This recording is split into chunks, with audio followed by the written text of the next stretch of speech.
Абе, вака мната пат имаше представуваше кој ние сме во математика. Ајде, почнеме. Ајде. Добро. Добро утро на сите или добар ден, почнавте веќе подолго денот за сите нас.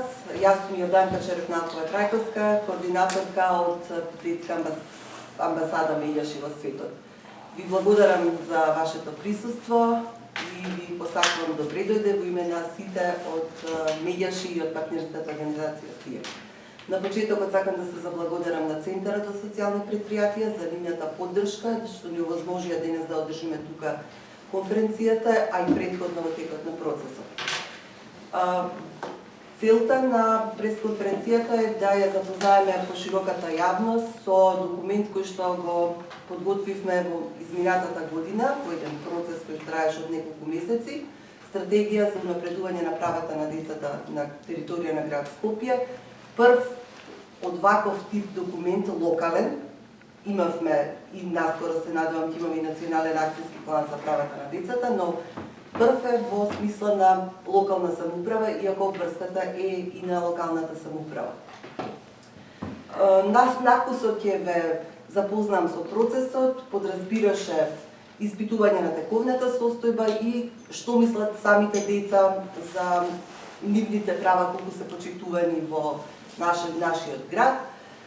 И посебен фокус имавме на децата на улица, затоа што се горечки и долготраен проблем на нашиот град, за жал. И направивме и дополнително такви истражувања пред да почнеме со процесот на планирање. Кога се планираше, тоа не беше процес во кој што учествува еден човек, туку учествуваа група на представници од сите релевантни или надлежни институции што можеме да придонесеме во подобрување на нашиот град, да биде померка на нивните деца. Тоа беше аспирацијата. Не знам дали знаете за иницијативата на УНИЦЕФ долгогодишна за градови померка на децата, во кој што од нашиот регион има веќе многу со таква титула, да речеме. Им даваме предност да ви ја представат, да ви кажат како ја доживуваат она што го направивме самите млади и самите деца, ќе ви ја представат накусо се она што беше да идентификувана како приоритет. А јас само ќе кажам дека во групата работна, која што изработи документот, кој што ги имате во папките новинарите, а може да се најде и на веб страницата, но ова лифлетче, овој QR код води до стратегијата директно.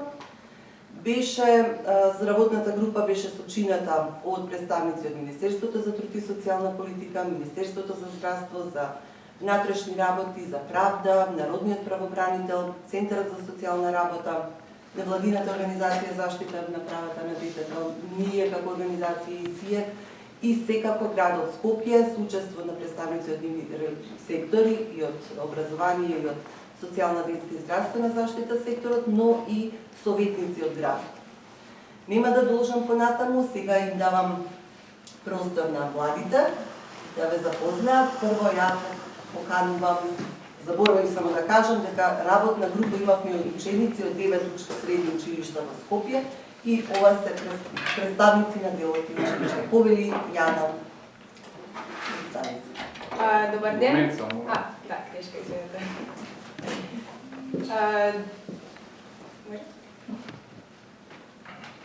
Добар ден на сите, јас сум Јана Николовска, ученик во втора година во гимназијата Орце Николов.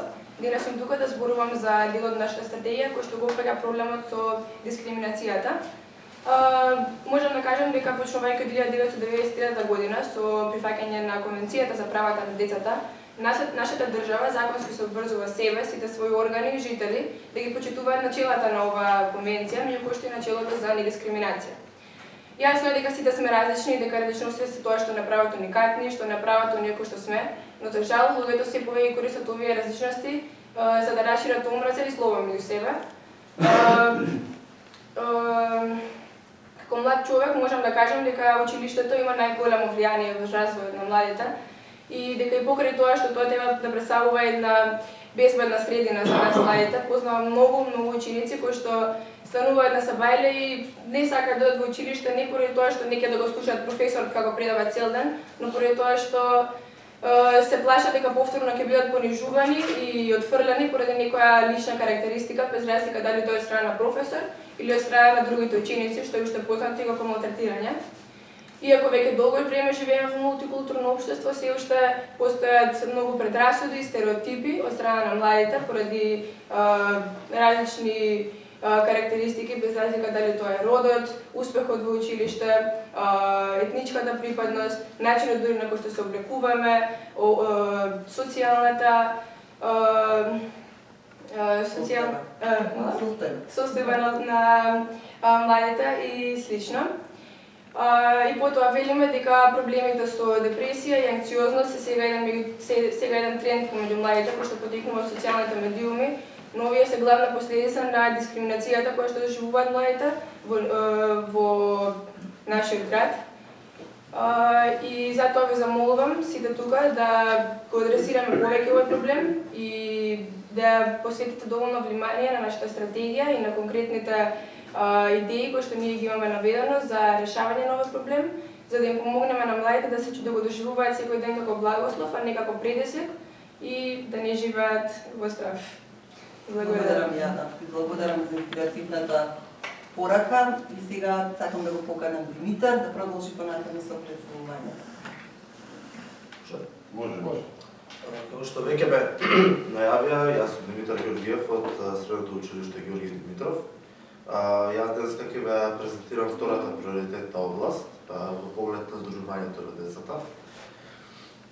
Факт е дека, како што поминуваат годините, се повеќе и повеќе младите се незадоволни од ситуацијата во државата и се повеќе и повеќе гледаат можности надвор од нашата држава. Тоа што е главен приоритет на една држава е да им овозможи на своите млади, на своите граѓани да просперираат натре во својата матична држава. За пример, за пофалба ќе го земам Младинскиот совет на град Скопје, кој што сам по себе уште минатата година имаше дојава за учество во истиот за одредени младински организации кои што ќе може да се пријат.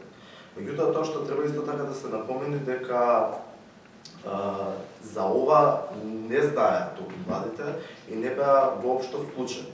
Така што, како дел од стратегијата, ние од негаши навестуваме да овие настани и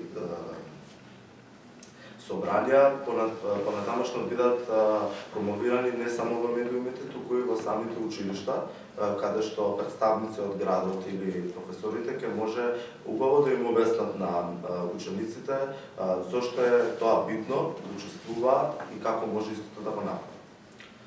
Дополнително би сакал да потенцирам дека младите денеска се чувствуваат дека немаат место каде може да се здружуваат. Затоа ние од негаши промовираме во стратегијата да град Скопје направи посебни младински центри за здружување на младите, каде што тие ќе може да општат меѓу себе. Како последен дел од мојот говор денеска би сакал да упатам апел не само до институциите, туку и до самите млади. Како што веќе напоменав, државата треба да ни обезбеди наши можности. Меѓутоа до нас, како млади, е ние да ги донесеме тие промени.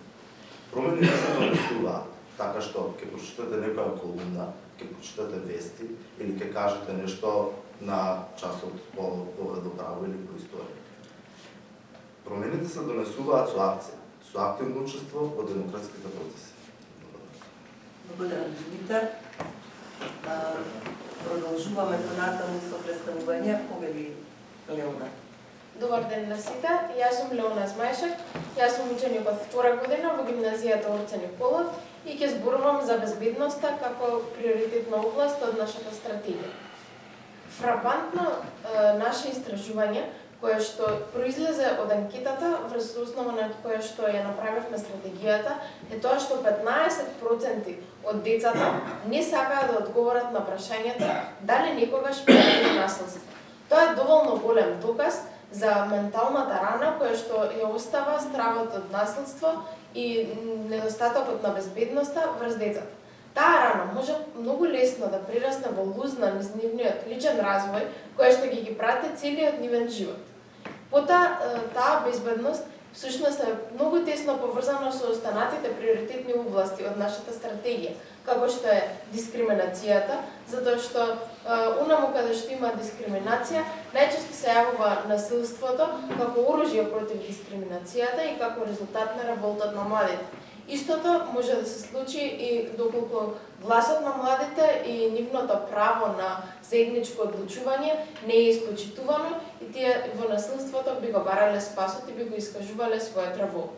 Како најчеста форма во секојдневието, младите го изразуваат насилството кое што е социјално и вербално. И од тие причини тие најбезбедно се чувствуваат дома, потоа на училиште, а најмалку безбедно на интернет.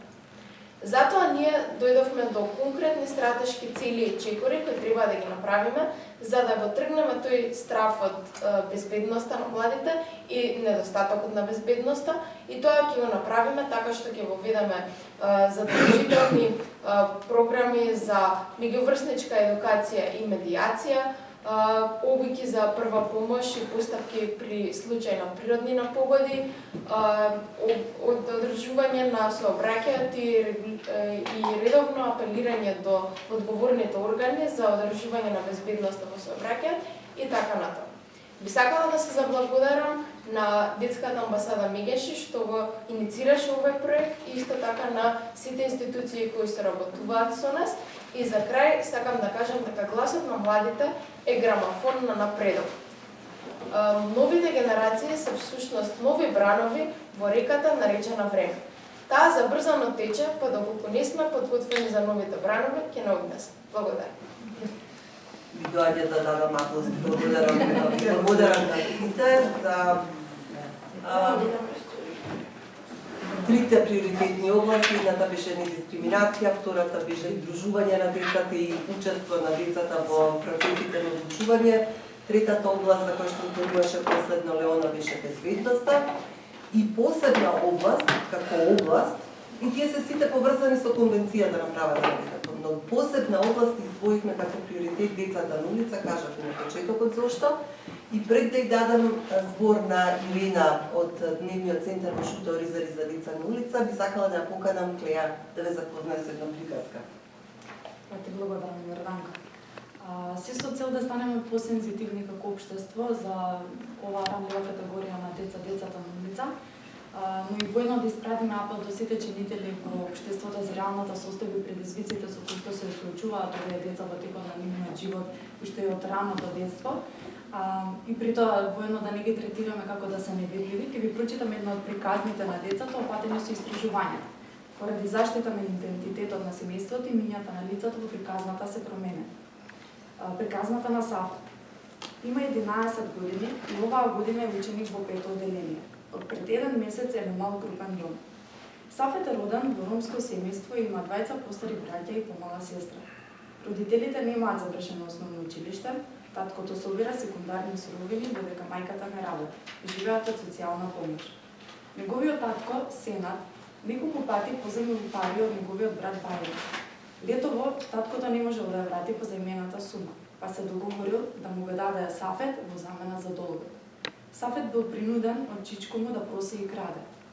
Кога Сафет прави дали го вратил долгот на татко му и дали сега може да се оди дома, му било кажано дека се уште не го сторил тоа, бидејќи имало нови трошоци и сега треба да го врати долгот за храна, гардероба и престојот кај чичкото. Конечно, Сафет престанал да прашува. Во месец септември, чичко му го запишал на училиште, бидејќи на тој начин имале право на социјална помош од Центарот за социјална работа. Сафет продолжил да питачи иако одел во училиште.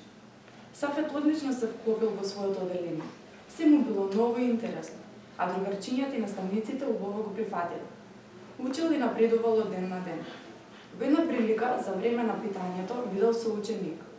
Многу се засрамил и одлучил да му каже на чичко му дека повеќе не сака да питачи. Чичко му го напредувал, малтретирал, го тепал и го држал заклучен во соба 3 дена. Имал и лузни на рацете од пикавци. Кога го пуштил да си оди, чичко му рекол дека мора да заработи онолку колку што пропуштил претходните 3 дена. Бидејќи Сафет не успеал да заработи, повторно го претекол. Како резултат на насилството, Сафет останал глув со едното угло. Следниот ден, Сафет требало да оди да проси, но наместо тоа, тој одлучил да оди на училиште. Соученикот го забележал дека е запоставен и повреден и кажал на професорката, која го контактирала Центарот за социјална работа, па така Сафет го згрижиле во мал групен дом за деца без родители. Ваквите приказни можете да ги видите и на социјалните мрежи, на сите социјални мрежи на првата детска амбасада Милјаши, кои што се објавувани во рамки на кампањата која што е поддржана од Словачката амбасада. И благодарам. Благодарам Кеа за казната. Да почекаме само овие. Давам сега простор на Ирена од Невиот центар за Сдруженијето за заштита на правата на почеток.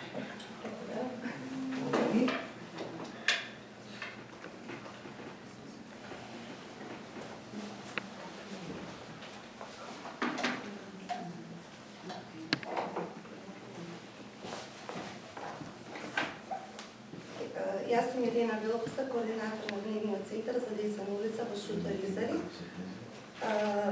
Оно што можам да го кажам и навистина работната група, доста посветено работеше и придонесуваше во развој како на стратегија, така и на акциониот план за деца на улица. Внесуваше конкретни активности кои треба да даваат одржливи решенија, при тоа водејќи се за најдобриот интерес на детето, кој е од примерно значење без оглед на тоа дали ги спроведуваат јавните или приватните институции за социјална заштита, судовите, административните органи или законските тела. При определувањето на стратешките цели се зеде во обзир 17-годишното искуство на Дневниот центар за деца на улица, кој што е раководено од Сдруженијето на граѓани за заштита на правата на детето.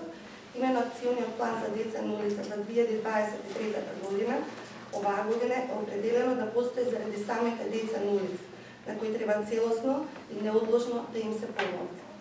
Во таа насока, првата половина на оваа година, како приоритетна активност, е предвидено спроведување на работни средби за презентација на протоколот за меѓусекторска соработка за деца во ризик, кој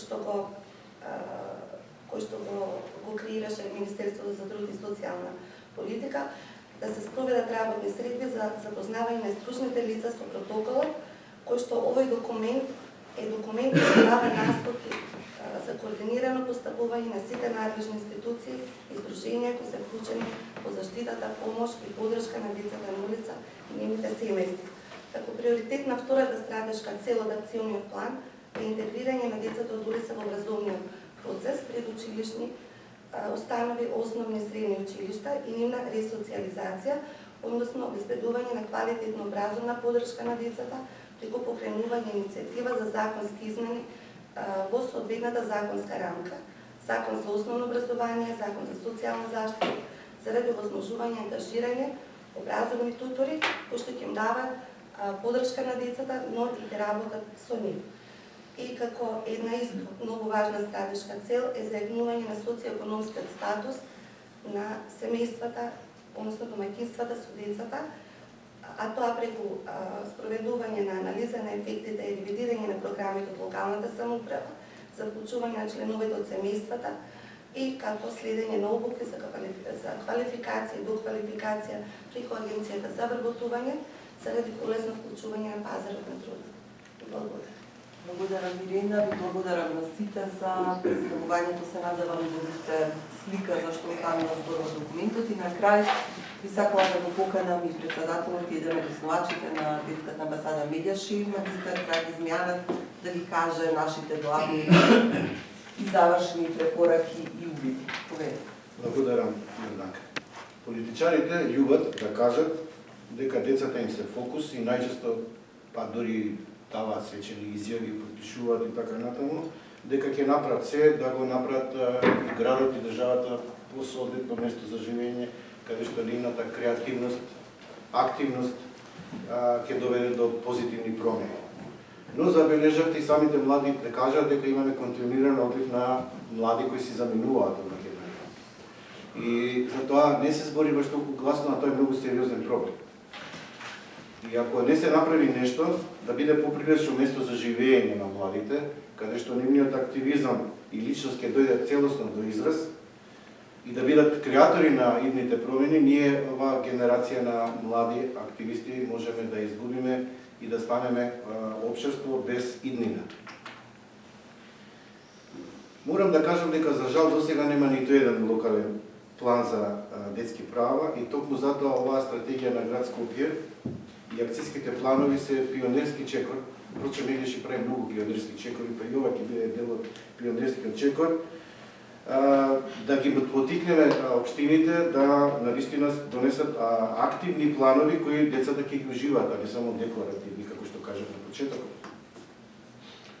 Потик и аспирација градот Скопје да аплицира во глобалната иницијатива Град помирка на децата е исто така голема инспирација и мислам дека треба примерите како Љубљана, Марибор, Атина и други уште 15 градови во светот да биде мотив да навистина градот се доближи до децата.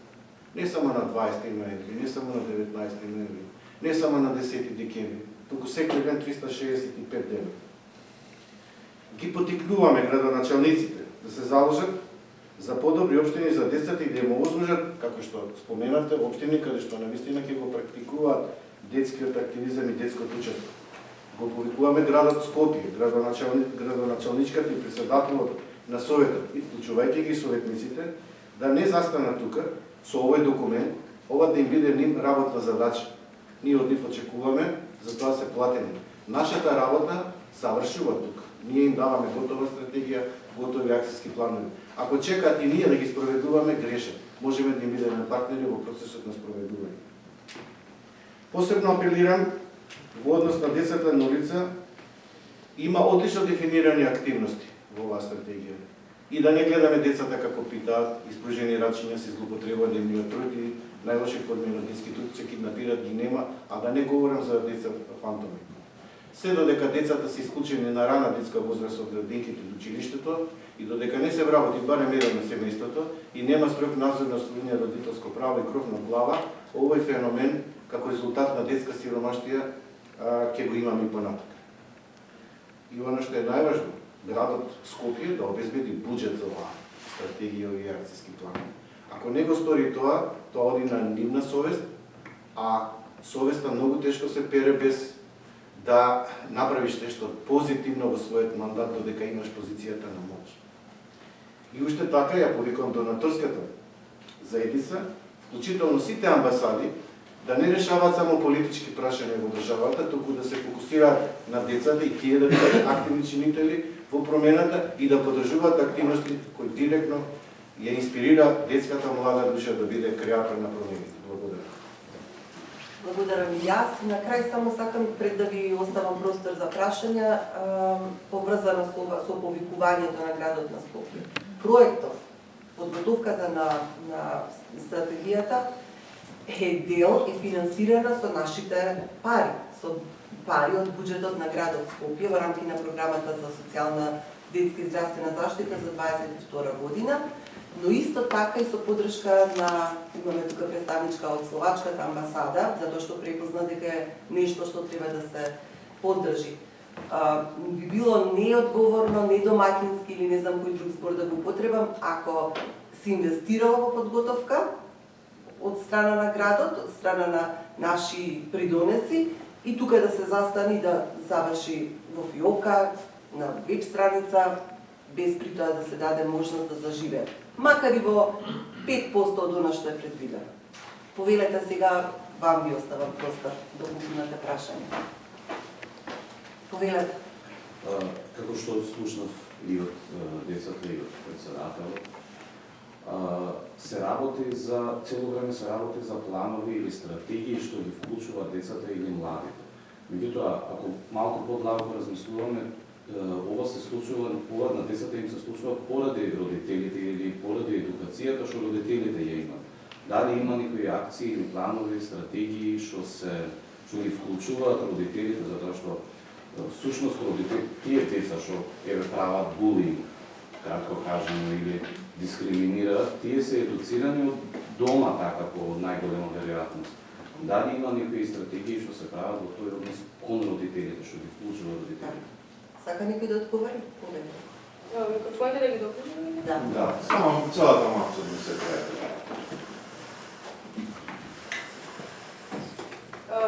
Доколку ја погледнете нашата стратегија, имаме конкретни планови напишани кои што вклучуваат едукативни кампањи кои што ги опфаќаат и родителите, но и професорите во училиштата, бидејќи од нив така потекнува например за дискриминацијата голем дел.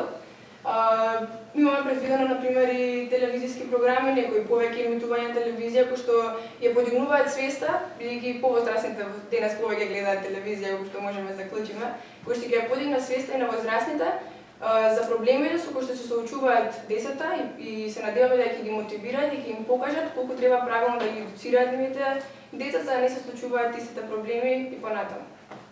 Дали некој сака да додаде нешто или? Имаше уште една коментар. Да, јас сакам со председател да прашам. Значи, ова се може збор за Скопје како локално стратегија нешто. Дали мислите дека треба да се преземе нешто во државно ниво, некои итни измени на законот или нешто, бидејќи ние гледаме на секој агол, не само на нашиот град, туку и во други градови како гледаме деца питачи и на некој начин јас мислам дека тоа е експлоатација на децата. Дали мислите дека треба да се преземе нешто итно за да се смени таа ситуација? Имаме ние генерален проблем, многу сме добри во донесување на закони, дури некојаш и по дел од парламенци, како за ги донесуваме. А имаме проблем нефункционалност на системот, државата со своите инструменти, министерства и така натаму, не доволно е активна во спроведување. И нашата улога некојаш како граѓанска организација е да ги потсетуваме на законите и конвенциите, всушност конвенцијата за правата на детето, ја би рекол дека е инструмент голем притисок да се мобилизира државата со сите институции, а уште повеќе што доставуваме извештај во сенка до Комитетот за правата на детето со членки од над 30 граѓански организации, така наречен алтернативен извештај, каде што веќе се стигнати препораки од комитетот, каде што државата треба да ги спроведе во пракса.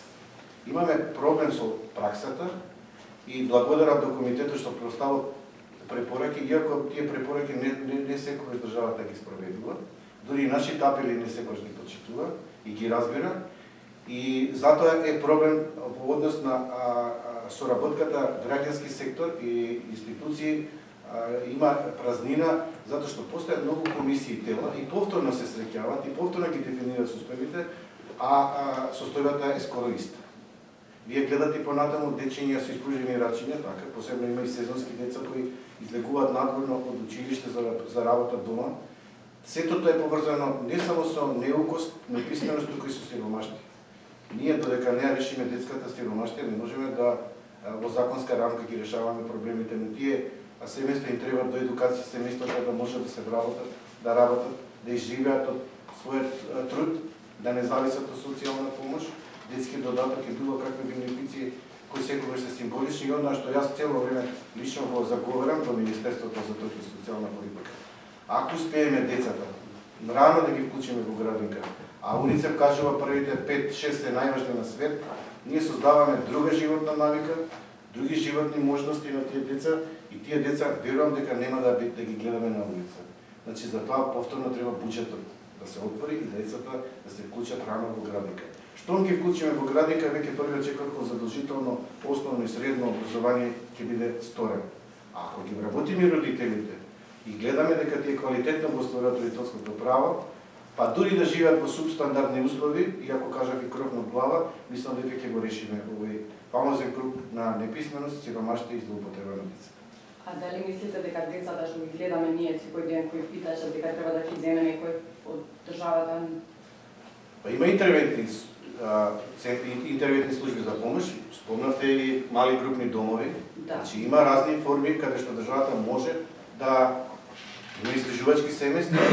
Значи има многу форми, само бара поголема мобилност и активност од страна на тие кои ги имаат ингеренции. Ние таа ингеренција ја немаме. Затоа и споменав. Ние сме партнери на државата со сите институции кои ги имат.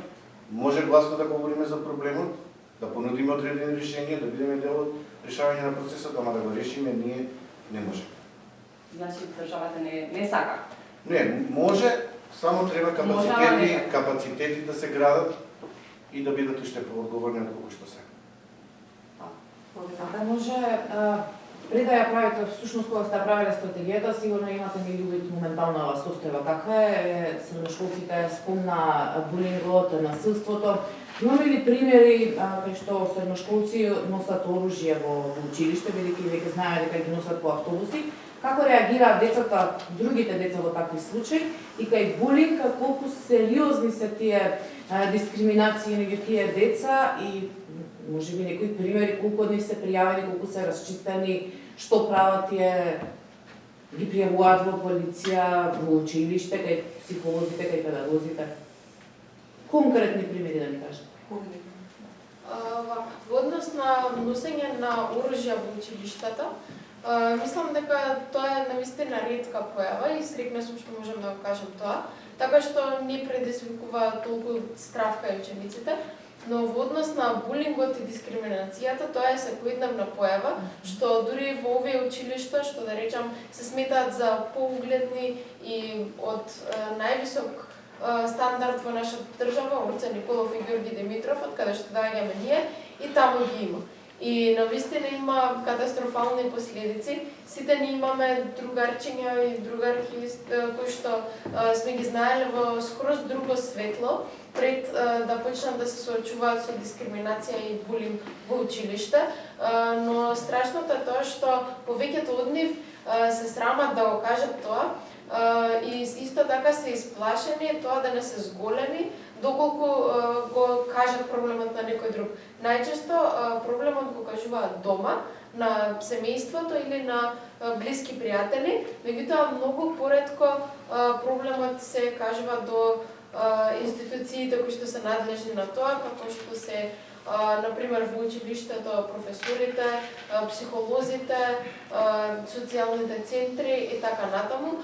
Сметам дека тоа треба да го прават децата, односно да бидат поедуцирани дека треба да зборуваат за проблемот и да кажуваат на надлежните институции и органи, затоа што тоа е единствениот начин на кој што може да се реши. Јас би сакала само да додам во однос на нашата комуникација. Само и пред.